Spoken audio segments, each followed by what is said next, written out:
ఒక గ్రామంలో ఒక బిచ్చగాడు ప్రతి ఇంటికి వెళ్లి బిచ్చమెత్తుకుంటూ ఉండేవాడు.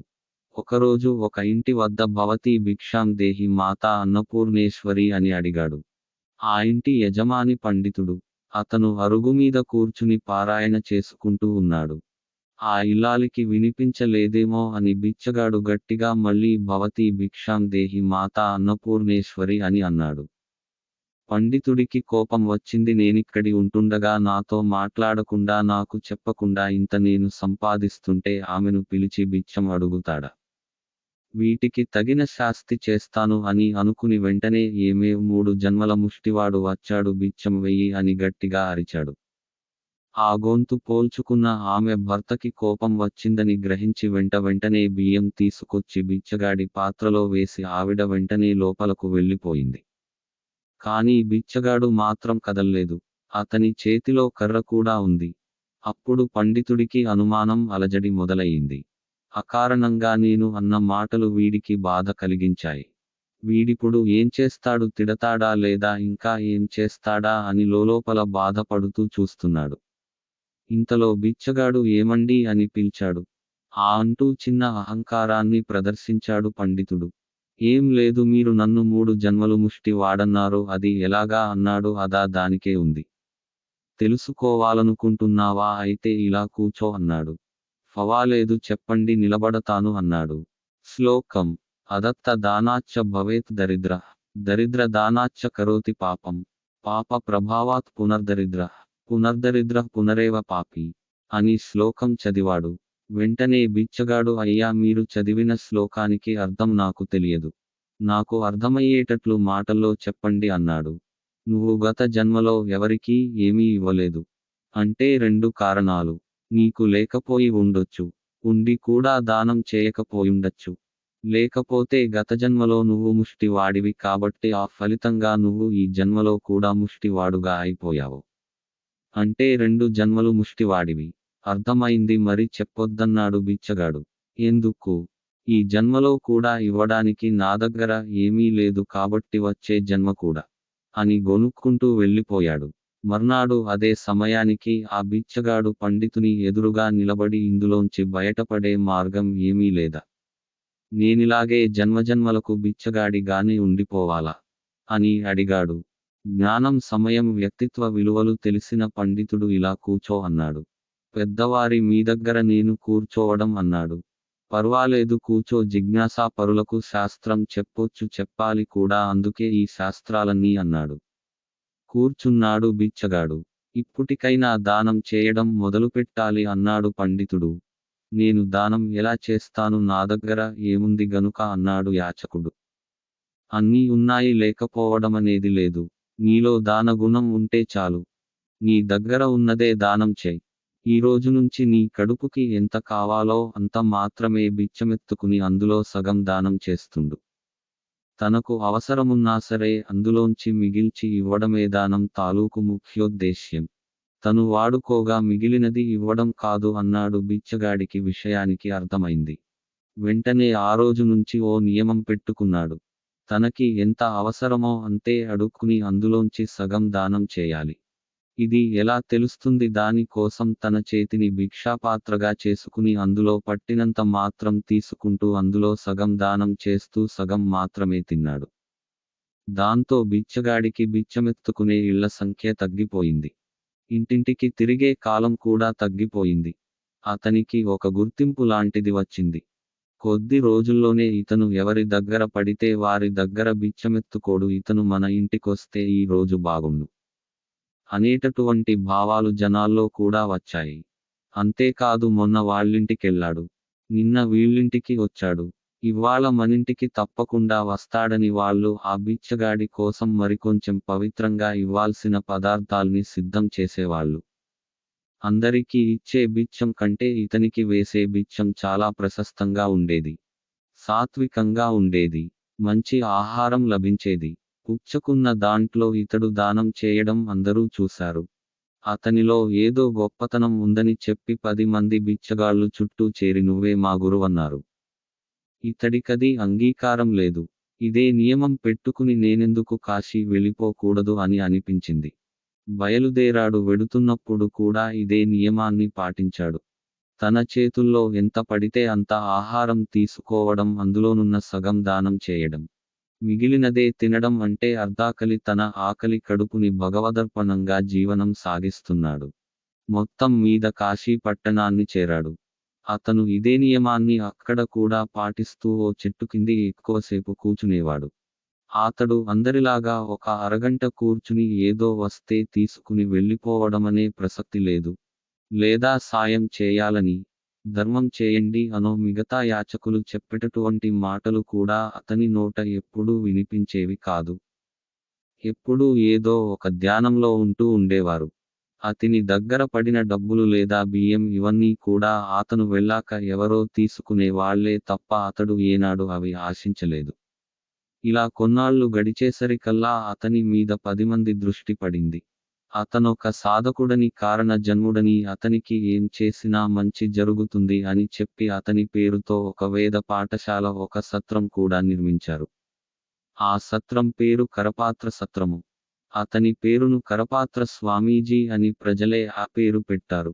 కరమే పాత్రగా కలిగినటువంటి వాడు అని ఆ పేరు పెట్టారు. ఇలాగా అతని పేరుతో వేద విధులు, వేదాభ్యాసం చేస్తున్నారు. పిల్లలకు వేదం, శాస్త్రం, పురాణం, ఇతిహాసాలు చెప్తున్నారు. సత్రాల్లో బస చేస్తున్నారు. వచ్చే పోయే వాళ్ళు కూడా భోజనం చేస్తున్నారు. కానీ ఇతనికి విషయాలు ఏవీ తెలియవు. ఇతడు మాత్రం రోజుకు నదికి వెళ్ళి స్నానం చేసి ధ్యానం చేయడం, మధ్యాహ్నం బిచ్చమెత్తుకోవడం, తనకు వచ్చిన దాంట్లో సగం దానం చేస్తుండడం యథాతథంగా జరుగుతోంది. కొన్నాళ్లయిన తర్వాత అక్కడ అతని దగ్గర కూర్చునే వాళ్ళు, నిలబడే వాళ్ళు, చూసేవాళ్ళు, దండం పెట్టుకునే వాళ్ళు పెరిగారు. వారి కోసం అన్నట్టుగా అక్కడ నీడని కల్పించడం, పందిళ్లు వేయడం మొదలుపెట్టారు. పెద్ద తీర్థయాత్రగా మారిపోయింది. ఇంకొన్నాళ్లయినాక ఓ సమావేశాన్ని ఏర్పాటు చేస్తూ ఈయన్ని పెద్దగా పిలవాలని అనిపించే ఆ సభ బాధ్యత అంతా వాళ్లే భరిస్తూ కరపాత్ర స్వామీజీని పిలిచారు. అందులో మాట్లాడుతున్న పెద్దవాళ్లందరూ కూడా నాకు ఈయన 15 ఏళ్లుగా తెలుసు. వీరిని చూసిన తరువాత నాలో చాలా మార్పు. అంతేకాదు, కొన్ని కుటుంబాలు వాళ్ళైతే మేమీయనకి దండం పెట్టిన తర్వాత, మొక్కుకున్న తర్వాత మా పిల్లకి పెళ్ళయిందన్నవారు, మాకు ఉన్న అప్పులన్నీ తీరాయి, కష్టాలు తీరాయి అన్నవాళ్ళు, మాకు ఏ ఇబ్బందులు లేకుండా అయిపోతున్నాయి, పరమేశ్వరుని దర్శిస్తే ఎంత పుణ్యమో అంత పుణ్యము వీరిని దర్శిస్తే నాకు జరిగిందని ఇలా అనేక రకాలుగా చెబుతున్నారు. కానీ ఒకటి మాత్రం అందరూ చెప్తున్నది, ఈయనే గురువు నాకు. మా గురువు గారు కాశీ వెళ్ళమని చెప్పారు. అందుకే ఇక్కడ వేదాదులు అధ్యయనం చేశాను. ఇలా అనేక మంది అనేక విషయాలు చెప్తున్నారు. తన పేరే కరపాత్ర స్వామి అని పెట్టారన్న విషయానికి తెలియని స్వామీజీ. ఇంతకీ ఒకటి, కరపాత్ర స్వామీజీ ఎవరు? ఇన్నాళ్ళు కాశీలో ఉండి వారిని దర్శించుకోలేకపోయాను, ఎంత దౌర్భాగ్యుని అంటూ మదనపడుతున్నాడు. 2. నాకు గురువు ఎవరు? ఈ 2 ప్రశ్నలు ఆయనను బాధిస్తున్నాయి. అక్కడికొచ్చే వారికి ఏమి చెప్పాలో తెలియక భగవదనుగ్రహంతో ఏవో చెప్పేసి, నాకు భిక్షా సమయమైంది, నేను వెళ్ళాలి అన్నాడు. ఆయన్ని ఎవరూ అడ్డుకోలేదు. అతడు సరాసరి భిక్ష అయిన తర్వాత ఒక్కసారి తన గురువు ఎవరు ఆలోచించుకున్నాడు. ప్రశ్నించుకుంటూ ఉంటే తనకొక విషయానికి తట్టింది. తనలో మార్పునకు కారణమైన వ్యక్తే గురువు అని నిర్ణయించుకున్నాడు. అంతే, వెంటనే తను ఎక్కడైతే మొట్టమొదట భిక్షాటన చేసుకున్నాడో ఆ గ్రామం గూర్చి బయలుదేరాడు. దారిలో ఇతన్ని గుర్తించిన వాళ్ళు, కలిసి చూసి వచ్చిన వాళ్ళు, అక్కడ వేదం చదువుకున్న వాళ్లే కాదు, ఆ సత్రంలో భోంచేసిన వాళ్ళు అందరూ ప్రతి గ్రామంలోని గుర్తించి ఇతనికి స్వాగతం పలకడం, ఆయనకేదో ఇవ్వడం, అతను ఆ ధనాన్ని ఆ గ్రామంలోనే ఖర్చుపెట్టమని చెప్పి పెద్దలకు ఇచ్చేస్తుంటే తానేమీ తీసుకోకపోవడం, ఈయన ఖ్యాతి ఆనోట ప్రతి గ్రామానికి చేరింది. అందరూ ఇతని కోసం ఎదురు చూస్తున్నారు. ఎట్టకేలకు అతను తన మొదటి గ్రామానికి వచ్చాడు. ఆ గ్రామంలో వాళ్ళు కూడా చాలా ఆనందంతో కరపాత్ర స్వామీజీ వారు వచ్చేరు అని చెప్పి ఆయనకి ఆ గ్రామంలో ఉంటున్న పండితుడిని పిలిచారు. ఆయన కూడా వెంటనే అంగీకరించాడు. పండితుడు వెళుతూనే కరపాత్ర స్వామివారికి పాద నమస్కారం చేశాడు. ఆయనకి మంత్రపూర్వకంగా తీసుకొచ్చి వేదిక మీద కూచోబెట్టారు. ఆయన గురించి నేను చూశానంటే నేను చూశాను, నేనక్కడ సత్రంలో పనిచేశాను, అక్కడ వేద పండితులు శాస్త్ర పండితులు శాస్త్రములు అని నేర్చుకుంటారు, నేనక్కడున్నాను, వీరిని మళ్ళీ ఇక్కడ చూడ్డానికి చాలా ఆనందంగా ఉందంటే ఆనందంగా ఉంది. ఇలా చాలామంది మాట్లాడారు. స్వామీజీ కూడా మాట్లాడటం అయిపోయిన తరువాత నాకు భిక్షా సమయం అయింది, నేను వెళ్ళిపోతానని చెప్పాడు. పండితుల వారు స్వామీజీ గారిని మా ఇంటికి భిక్షకి దయచేయండి అని పిలిచారు. వెంటనే ఆయన అంగీకరించాడు. వాళ్ళింటికి వెళ్ళాడు. ఇద్దరు లోపల కూర్చున్నారు. ఆయన నియమం ముందే ఎరిగిన ఆ తల్లి అతనికి సంప్రదాయ ప్రకారంగా కరతల భిక్ష పెట్టింది. ఆవిడ ఆ భిక్ష పెడుతున్నప్పుడు ఆమెకు ఏదో మాతృత్వ భావన తొణికిసలాడింది. ఇదేం గమనించని స్వామీజీ భిక్ష కోసం దోసిలి చాపాడు. ఆవిడకు ఎందుకో అనుమానం వచ్చింది. చూస్తున్నప్పుడే కొంత అనుమానము, ఇలా అడిగేసరికి ఇంకా అనుమానం వచ్చింది. సరే అని ఆయన నియమాన్ని భంగపరచకూడదని కరతలంలో భిక్ష పెట్టింది. అమ్మా, నేను ఇది ఎవరికైనా దానం చేసుకోవచ్చు కదా అని అడిగాడు స్వామీజీ. అయ్యో, అదెంత మాట అన్నది ఆ ఇల్లాలు. వెంటనే పండితుడు స్వామీజీ ఆ భాగం నాకు ప్రసాదంగా ఇవ్వండని చెయ్యి పట్టాడు. స్వామీజీ ఇచ్చేశాడు. ఆ ఇంటి అన్నపూర్ణ వడ్డిస్తోంది. గృహ యజమాని అయిన పండితుడు, అతిథి అయిన స్వామీజీ ఇద్దరు కూడా భోజనం చేస్తున్నారు. ఆ సమయంలో స్వామీజీ అడిగాడు, పండితుల వారు నన్ను గుర్తు పట్టారా అని. అబ్బే, నేనెప్పుడూ కాశీమహానగరం రాలేదండి, నాకు అంత అవకాశం రాలేదు అన్నాడు. సరే, నేనెవరో చెప్తా వినండి అన్నాడు స్వామీజీ. వద్దండి, శాస్త్ర ప్రకారము ఏరుల, నదుల, సూరుల, మహనీయుల మహాత్ముల జన్మ రహస్యం అడగకూడదు అన్నాడు. దానికి స్వామీజీ చిరునవ్వుతో, సరే, మీరు అడగలేదు, నేనే చెప్తున్నాను వినండి. నాగురుదేవులు మీరే అన్నాడు. అబ్బే, నేను పండితుడను, అంతవరకే అన్నాడు. అయ్యా, ముందు వినండి. నేను ఎవరో కాదు, మీరు చెప్పిన 3 జన్మల ముష్టివాణ్ణి అని చెప్పాడు. పండితుడు ఒక్కసారిగా భోజనం మానేసి నిశ్చేష్టుడయ్యాడు. ఆ ఇల్లాలైతే ఏకంగా కన్నీరు పెట్టుకుంటూ వచ్చి స్వామి పాదాలపై పడి పతి భిక్ష పెట్టమని ప్రార్థించింది. అంత మాటలొద్దు అమ్మా. ధర్మం చెప్పేవాడు నిష్కర్షగా చెప్పాలి. ఆనాటికే కాదు, ఈనాటికి నేను సామాన్యుడినే. కానీ ఆ రోజు పండితుల వారు అంత తీవ్రంగా, అంత కఠినంగా చెప్పకపోతే నాలో మార్పు వచ్చేది కాదు.